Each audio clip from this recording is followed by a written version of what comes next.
Shiranui, as well as a very mismatched box of Luard, are finally out today. And I'm going to be getting to, you've probably already seen the box openings on the channel by the time this is going up, but I didn't really have a chance, mostly due to my insanely busy schedule this month, to sit down and talk about the full card lists of both Shiranui and Luard and which one is actually better as a sealed product. So we're going to talk about their competitive viability with upgrades and stuff at a later date once we have our first weekend of tournaments out the way.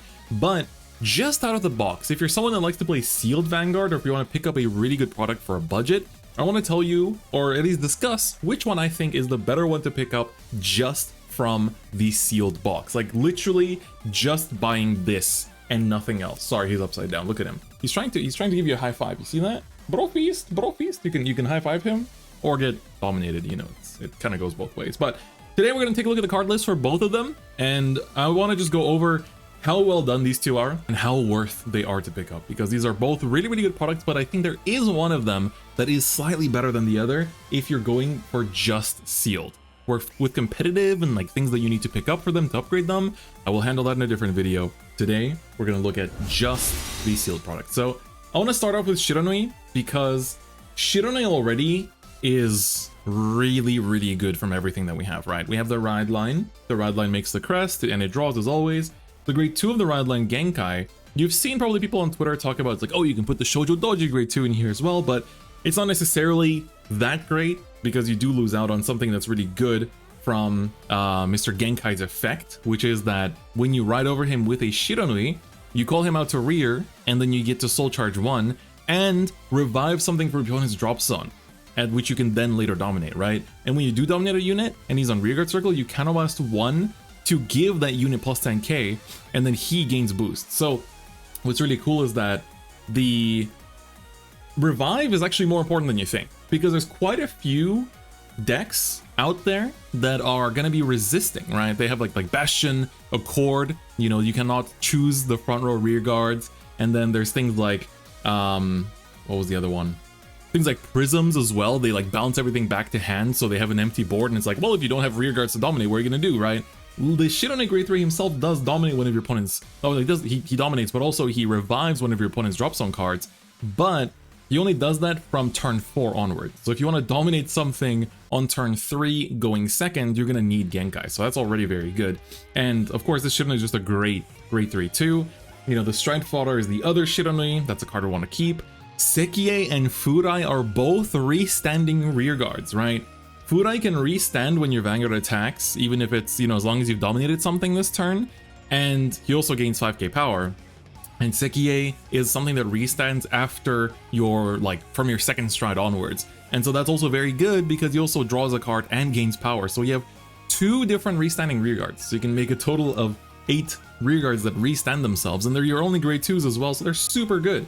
So somebody's asking in chat how many attacks you get, including dominate. You actually get, so you can dominate up to twice with your strides, which you can see over here. Usually you go into Magun Tenbu first and then the Shiranui Mukuro after that, but you get 2 attacks from dominates, then 1 attack from your Vanguard, and these 2 each attack twice. So a total of 7 attacks from just dominating your opponent's stuff, which is really good. In order to make it 5, your opponent basically has to avoid.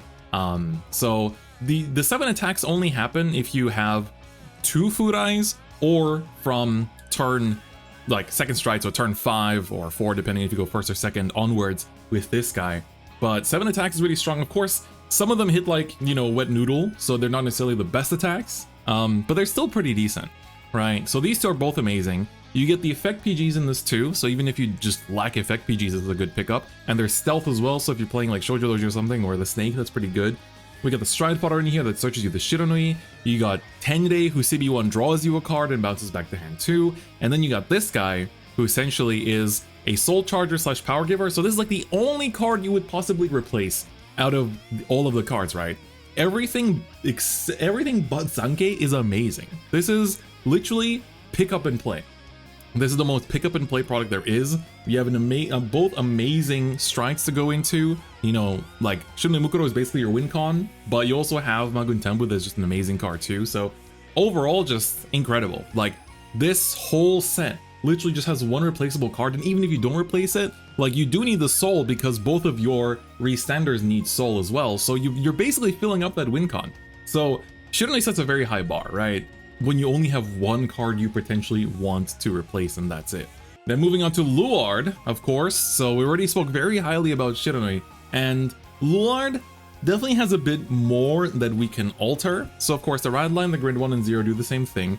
Leafall is okay, where you ride over it, you Soul Blast 1, and you get to draw a card, which is nice. And then of course when he's in the drop, he gets to ditch 1 to revive himself when you stride a grade 4. So he's a self-reviving rearguard that, you know, basically is like Maple. He also gets to keep filling up your drop zone, so you Soul Blast a grade 1 for the first effect, you can discard a grade 1 for the second effect to get into that ritual count, and then, you know, both of the decks have this generic grade 3 that they use for, you know, the first stride cost, and then Morphesa's, of course, your great multi-attacker. Some people did speak a bit critically about her, saying it's like, oh, but her multi-attack is restricted, you can't even, you know, do it until you have 2 or more face-up cards in G-Zone, you can't even do it on first stride, and it's like, that's true, you only had 4 attacks on first stride compared to what Mukuro was doing, but the problem is that for Shiranui, you have to wait all the way until you get to stride. Until you actually get to stride, then everything starts to go up, then you start doing 7 attacks. Until then, you're ride passing. You have very little to do, especially in the sealed format. Like, Tenuity is your only card that you can call early to draw cards. Everything else is a vital piece you have to keep in hand that you cannot just like aggro and rush down with. Whereas Luard doesn't care what your opponent has on board, right? If Shiranui doesn't have anything to dominate, that's a bit of a different issue. But Luard has a bajillion good grade 1s, right? We have the Abyssal Owl, who is a countercharger that, you know, works in drops, so you can call him to aggro. He dies, whatever, right? I'm going to retire him anyway, and then he's going to countercharge later down the line. It's great, right? Stemias is amazing because when she's placed outside of battle phase, if you have 1 or more face-up G units, she basically looks at top 2 and calls 1, right? So she's a plus. This is, you know, it's an intercept and a 5k, extra 5k shield, so she's like the most replaceable card, which is unfortunate because she has Nomisaki's artwork, which I really like Nomisaki as an artist. And then here you have another strong attacker for Luard too. So all of these grade 1 pieces, because Luard works in a way where it needs grade 1s in drop zone to make the ritual work, you're pretty happy to just early aggro with them. But this deck has a lot more ability to replace cards, because Luard searches for any grade 1s in your deck that you want. So you don't need to run 4 copies of any 3 of these, right? And you get 4 of each in the Stride deck set. So as a sealed product, I think the Strides are both quite good. We've talked about, you know, the Drag Strider is a little bit but Drag Driver, though, is an excellent card. It's an amazing card in my opinion. But with Luard, unfortunately, as a sealed product, this is a little issue in that these 3, you don't want to run them at 4. You want to reduce them in copies, you want to play stuff like Painkiller Angel. You know, there's other cards that you want to be putting in here instead. So in terms of competitive capability, I think it's a completely different discussion. But if we're talking just sealed, then I'm afraid Shiranui takes that spot easily. Shiranui is easily the better Stride deck set if you want to play only sealed. So if you just play Vanguard with your friends and you just play with trial decks or the recent stand-up deck sets or the more recent Stride deck sets, like I think playing sealed Stride deck set format could be a really fun way, especially like if you're somebody that enjoyed G era and kind of want to feel that kind of fun again, then you can just pick up Stride deck sets with your friends and just play that, right? Play sealed Stride deck set format. It's pretty fun. And I think the more Stride decks they bring out, the more like sealed play will be quite fun. And I think it's just, you know, hats off for Bushi, right?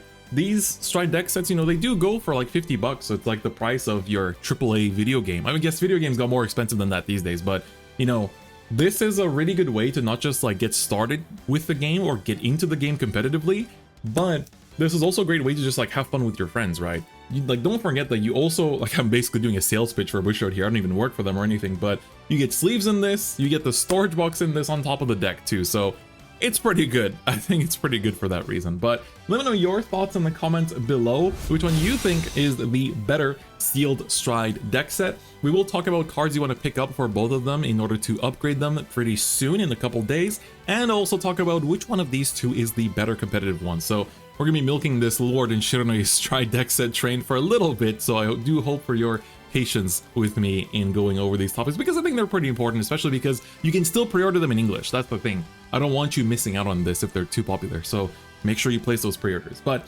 with that, if you enjoyed this video, give it a like. If you haven't already, please do subscribe. And if you want some bonus content such as first-person POVs of, I'm even going to do Shiranui in Luard pretty soon too, of decks like that, then you can become a YouTube channel member and unlock some bonus content as well as more sections on the Discord too. But with that, that's going to be it for me today. Thank you so much for watching. I'll see you guys next time. Bye-bye.